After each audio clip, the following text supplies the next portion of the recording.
This is Mark Bell from SuperTraining Gym. SuperTraining Gym, the strongest gym in the West. About to hit up some back. Just did some warm-up stuff, a little bit of bike, a little bit of these guys. Trying to do it all through the nose.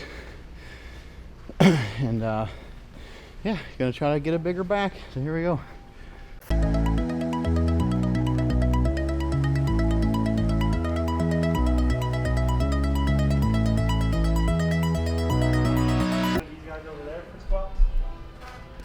Yep. In the middle here? Yep, those guys. They asked me to stop squatting because I kept doing that, so I said, that's fine. Do leg press. What kind of bar are you looking for? The bench ones, yeah.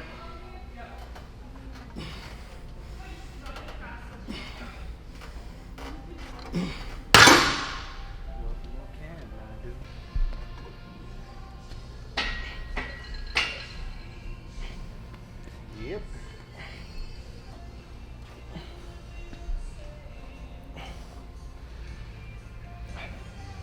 Some of our own grip on the way. Nice. That's something special.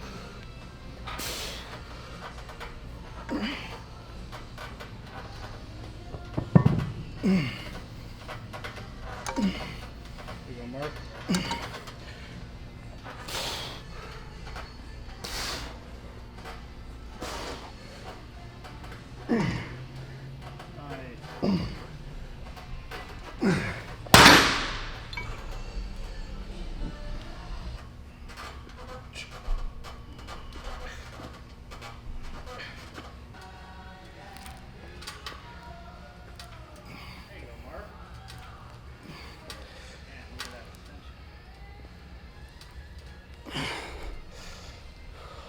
A good way of doing it is to try to look on top of the machine. You know, it's a good way to do it, or to feel like your chin is going above this. But I always try to touch my chest because, yeah, like, instead of going like, you know, a lot of people do this, I'm trying to, you know, get my chest to, I just can't get it. well, that's where the kipping pull-up comes in. So people don't understand why CrossFitters do a kipping pull-up, but they get graded if their chest doesn't hit the bar. It's a no rep. So that's why people are like, oh, they're flailing all. It's like, well, it's just, unfortunately, their rules have kind of not forced them to do it that way, but makes it a lot easier for them to kip into it and do high reps and hit their chest if you're trying to pull yourself that high. Like I wouldn't be able to pull myself up that high unless I had better flexibility. It wouldn't matter how strong I was. At a certain point, my luck would just run out anyway. I'm gonna see if I can try to go a little wider here. See what happens.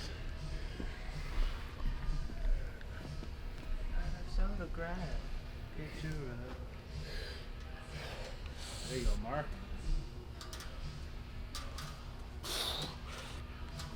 You go into your head over. Whew. Gotta use my feet a little bit at the bottom there. Pull-ups.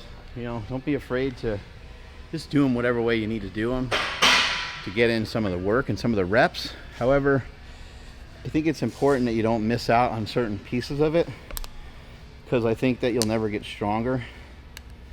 So having some assistance sometimes using a band to help you can be helpful. But in general, like if your hand's going this way, if that makes it easier for you, then do them that way and build up some tolerance to that and build up some reps with that. Maybe once you get to 8 reps on that, maybe you have a goal to up your reps this way. But you can also do a staggered grip, which I do pretty often. So I can go out here this way. I like to use straps. I know some people are weird about straps, but I've always found them just to be useful and helpful, so I don't see any reason why not to wear them. So I'll go here. So I got an underhand and an overhand grip at the same time. So it's gonna be more, you know, more tension placed on this right bicep than on the left bicep. But here we go.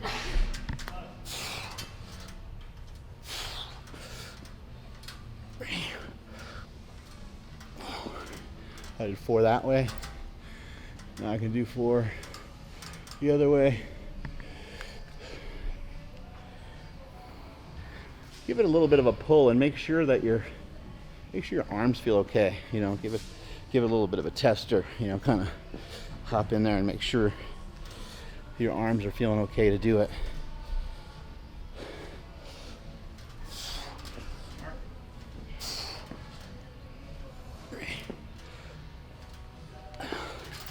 Our luck's running out on those, but yeah, you can mix it up whatever way you have to. And pull-ups are tough.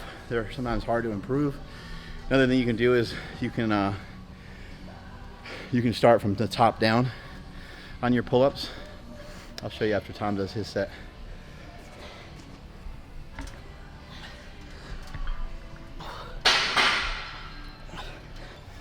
My buddy Mike came here.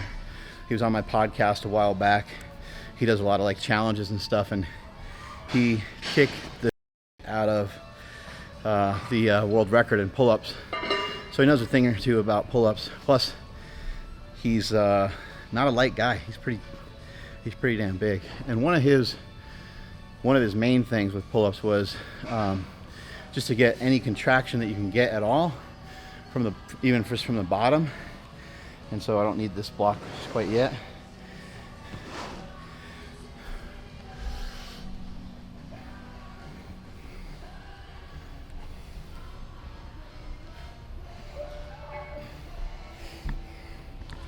So you're just here like this, and all you do is flex. Drive the elbows kind of down and flex.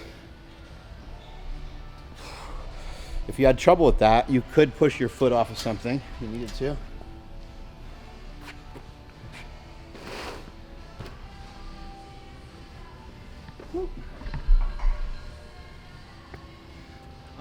Mike beat David Goggins' record, by the way, for pull-ups, and you guys know how tough David Goggins is. But Mike's a maniac. So, again, if you had trouble, we could have our feet here.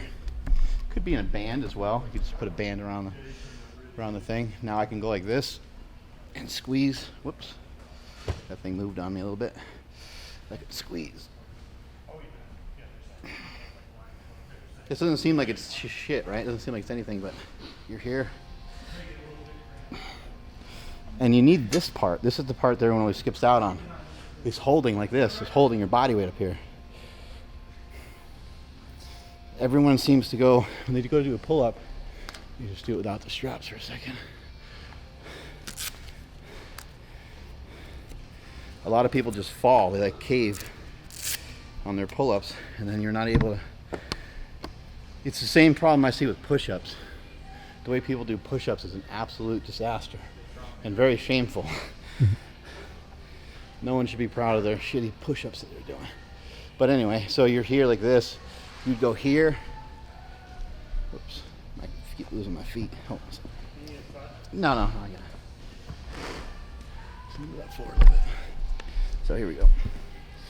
So you're like this, and just there. Boom. Hold, back down. Up here, hold, back down. When you go down though, don't do this. That's what I see everybody do all the time. They get done with their pull-ups and they kind of end them too early.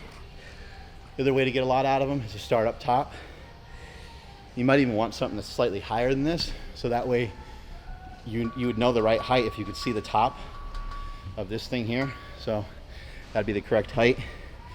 So I'm several inches from there still, but I'd want something up a little higher. Let's kick this forward a little bit. So now we're gonna do from the top down. I'm gonna give it a little bit of a jump. I'm gonna hold on for dear life and get an eccentric. So here we go.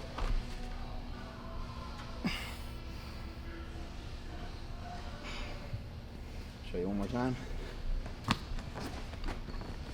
Whatever you have underneath you, I wanna make sure it's pretty stable. A wider box would be helpful, but I just grabbed this for this little purpose here. So again, and you get a little bit of a boost.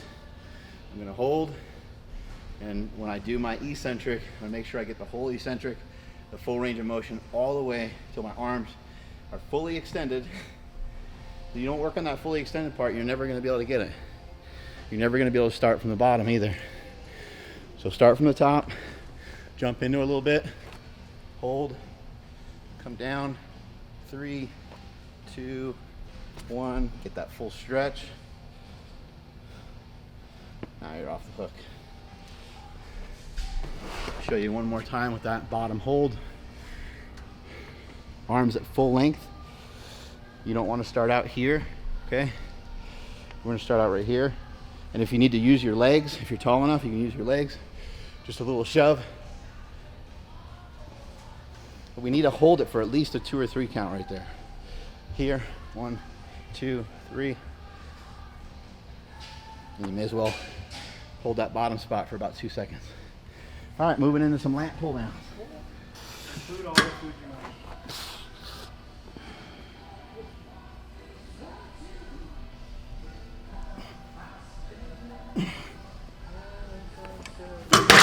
Whoa! Whew, 170. I could do that for at least 2. I know nothing about nothing.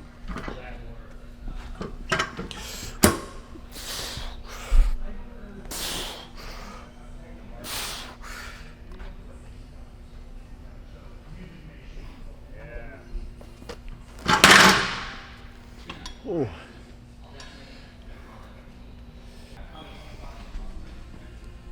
Oh, it feels good. Ooh.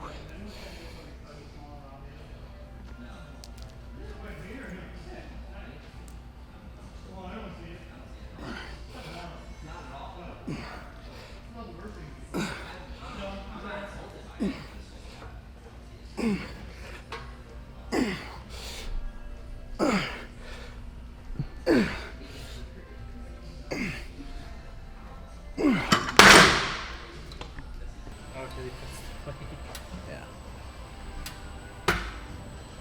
Whoa. Ugh.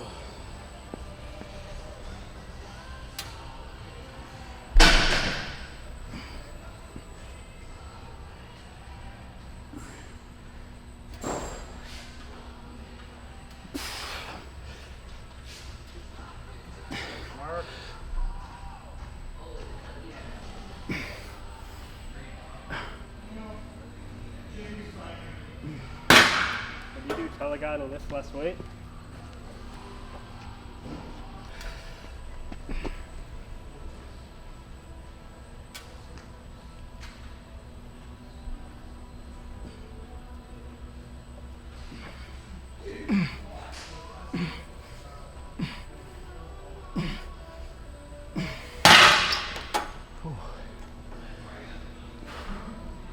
Last one.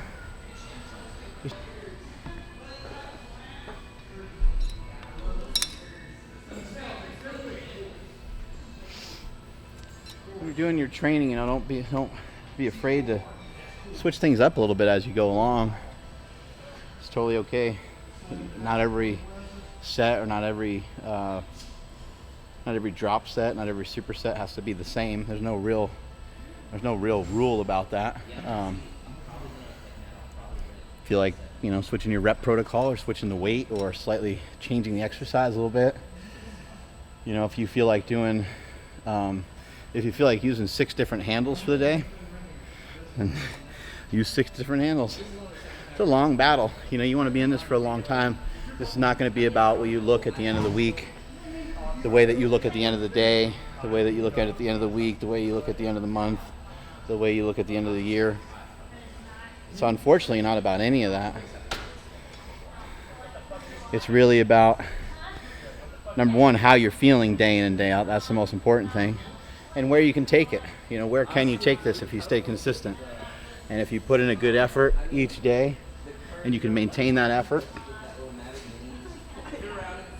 then you'll end up with something. But it's not going to all happen in one day. So there's no real reason to try to strive for perfection. You might as well be like a 7 or an 8 every day. Do that for 30 years.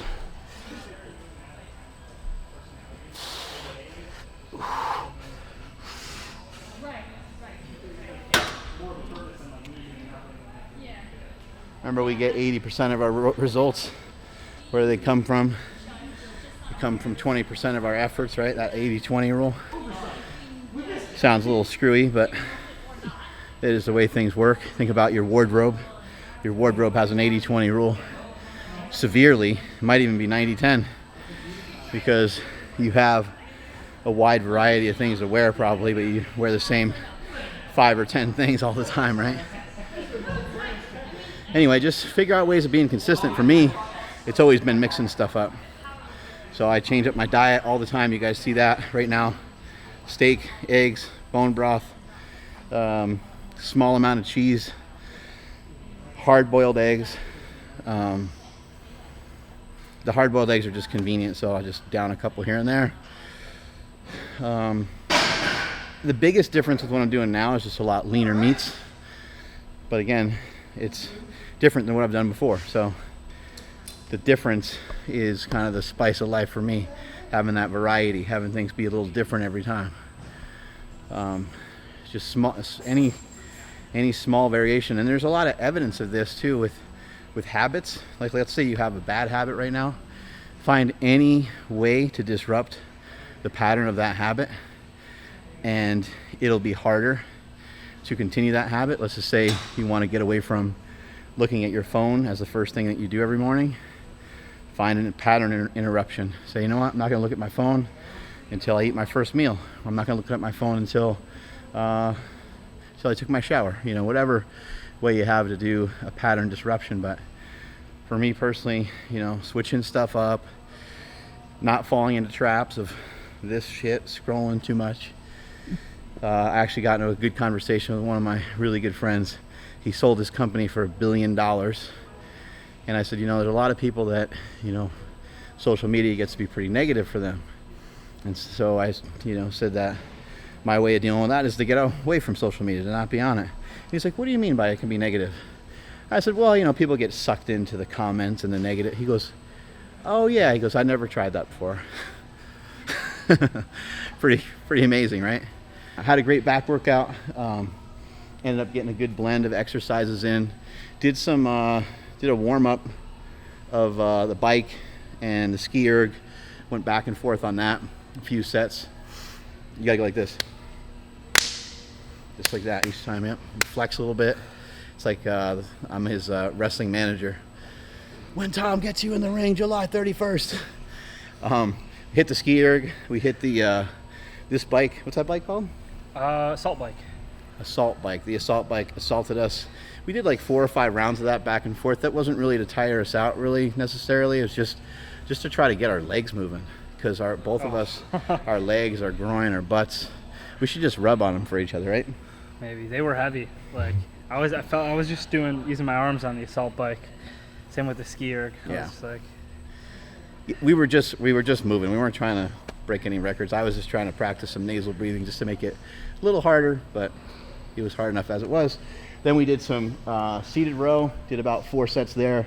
Then we moved into some pull-ups, and pull-ups will just kill you every single time. So we did about 4 or 5 sets of pull-ups, and you saw we used various grips, and then I showed you how to do some pull-ups.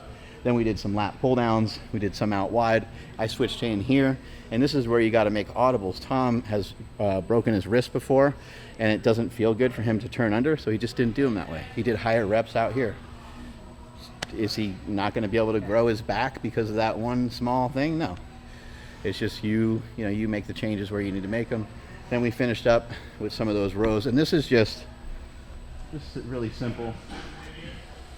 These ropes, every gym has these ropes, right? And we just took 2 of them. We learned this trick years ago from Eric Spoto, who decided to do triceps this way. But look at how much you get out of being able to pull these guys apart that way. And instead we were doing some rows this way, and we did some pullovers. And that was that. Now we're big. Let's see the back. oh, getting there. Oh, man. And could I give a small recommendation? Just something I've been On steroids? trying to do. Yeah, I You wish. gotta flex for longer than that. That was terrible. Wow. Try to do like a lat pull down. Reach up for the sky. You know, you've seen the bodybuilders do it before. Woo-hoo. Start over. Try to breathe out of your back. Remember, get all that air out of your back. I know you're gonna feel like you're gonna cramp up, but just do it anyway. Do it for the camera, goddammit. Yeah, there you go. Right there. Relax. But pull-ups, everyone does them as their burner, so they can only do one set, and they do 4 pull-ups, and they're like, oh, I'm dead. Right. Do your pull-ups first or second, Yeah. and do like 4 sets of however Absolutely. Yeah. I couldn't have said it better myself. Anything that you're trying to do strength-wise, I'm not going to say always, because there's conditions on which you want to do things a little differently. Like, let's say you're really good at pull-ups. Yeah. Well, then do them last in the workout. Let's say you can bust out 40 pull-ups and they're easy as hell. Well, then deadlift, do some bent over rows, do some one-arm dumbbell rows, and then save them for the end. But if you suck at them, that's your strength training for the day. That's your strength movement for the day. If you suck at squats, if you really struggle squatting 100 pounds, it would be wise for you to get more comfortable with your own body weight for a little bit. And that would actually be a good exercise for you to do first. Because as he's pointing out, if you zap your strength, you're not going to have the energy that you need to get through the rest of the workout. I think a lot of times this is where people kind of throw away their pump. Yeah. Is they'll do an exercise like a pull-up midway through their workout, and you don't have any strength to even get any reps done, and you're missing that momentum. You need to carry that momentum out. So start with the hardest thing first, whatever the hardest thing is for you for that particular day, and progress onward from there. It's actually like a regression in strength, but an increase in repetitions usually. So anywhere between 1 to 6 reps can be utilized for exercise number 1. Exercise number 2 can maybe be a little bit similar to that, but exercises 3, 4, 5 shouldn't have any more than about 6 exercises in a workout. Exercises 5 and 6 you can, but exercises 5 and 6 should be your concluding exercises, and they should be in general in a 10 to 20 rep range. Strength is never a weakness. Weakness is never a strength. Catch y'all later.